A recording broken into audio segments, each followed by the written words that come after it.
피를 500ml나 뽑았다면 저혈압 쇼크가 왔을 가능성도 있겠는데? 그런데 저혈압 쇼크뿐만이 아니라 수은이라는 게 신경계나 뇌에 굉장히 강한 독성을 갖고 있거든. 이건 거의 치료를 가장한 학대 수준인 것 같아요.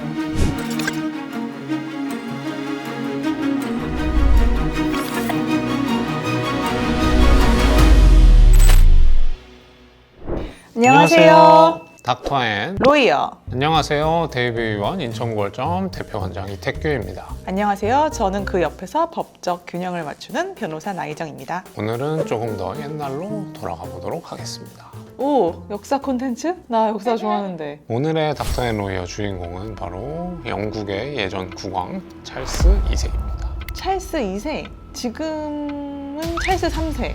맞아. 찰스 2세는 예전에 1600년대에 영국을 다스렸던 스튜어트 왕조의 제3대 왕인데 자세한 기록은 남아있지 않지만 기록을 보면 굉장히 좀 바람둥이 같은 왕이었다고 해요. 애인도 많았고 사생아도 10명 이상. 사생아가 10명 이상이라고?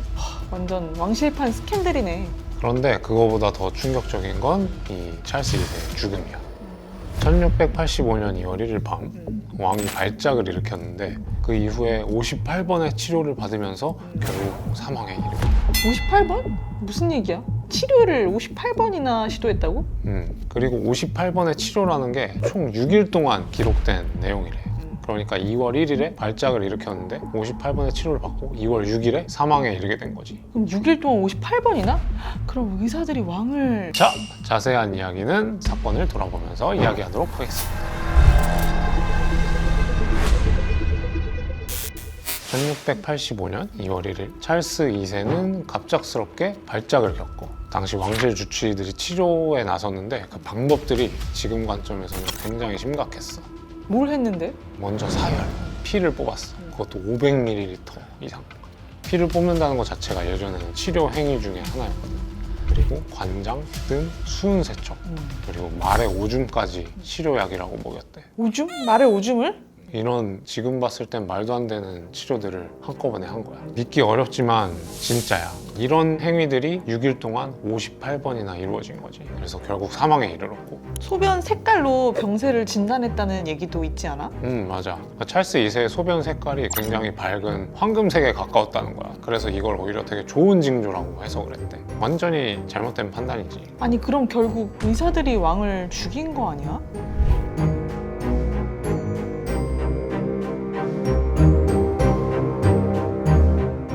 찰스 2세 사례는 대표적인 과잉 진료라고 볼 수 있지. 지금 기준으로 보면 환자 상태에 맞지 않은 행위들이 굉장히 여러 번 이루어진 거니까. 피를 500ml나 뽑았다면 저혈압 쇼크가 왔을 가능성도 있겠는데? 오, 맞아. 어떻게 알았어? 이렇게 갑자기 혈액이나 체액이 줄어들게 되면 저혈압 쇼크가 올 수 있어. 그런데 저혈압 쇼크뿐만이 아니라 수은 같은 경우에는 사실 굉장히 맑고 깨끗한 액체처럼 생겼거든. 옛날 사람들은 수은으로 세척을 하고 관장을 하면 온몸이 정화될 것처럼 생각을 했었나 봐. 그런데 사실 알고 보면 이 수은이라는 게 신경계나 뇌에 굉장히 강한 독성을 갖고 있거든. 관장을 하게 된 경우에는 탈수뿐만이 아니라 장 점막까지 전부 다 손상을 입는다고 봐야겠지. 그러니까 이런 게 다 합쳐져서 심각한 위기 상황을 초래한 거지. 와, 너무 무섭다. 이건 거의 치료를 가장한 학대 수준인 것 같아. 당시 의료진의 수준에서 봤을 때는 굉장히 일반적인 치료라고 여겨졌을 가능성이 높아. 18세기까지만 해도 사혈이 굉장히 일반적으로 치료법으로 쓰였거든. 사실 굉장히 유명한 또 다른 역사적인 인물 중에 감기에 걸렸는데 치료로 사혈을 받다가 죽음에 이르게 된 사람이 있어. 이건 또 다음에 이야기해 보도록 할게.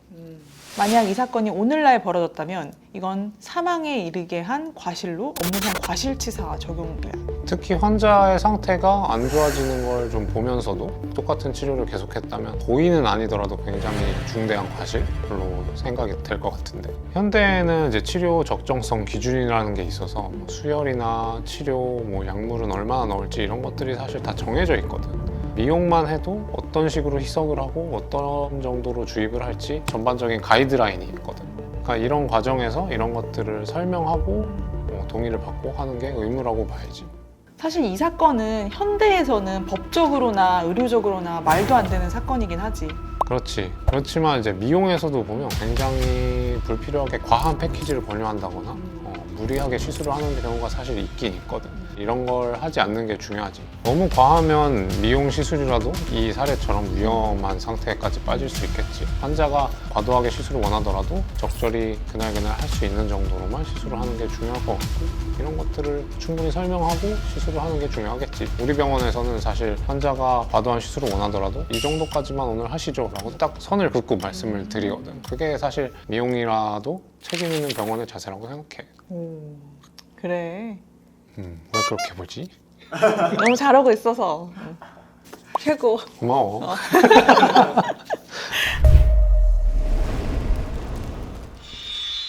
근데 그런 의료진은 벌을 받았어?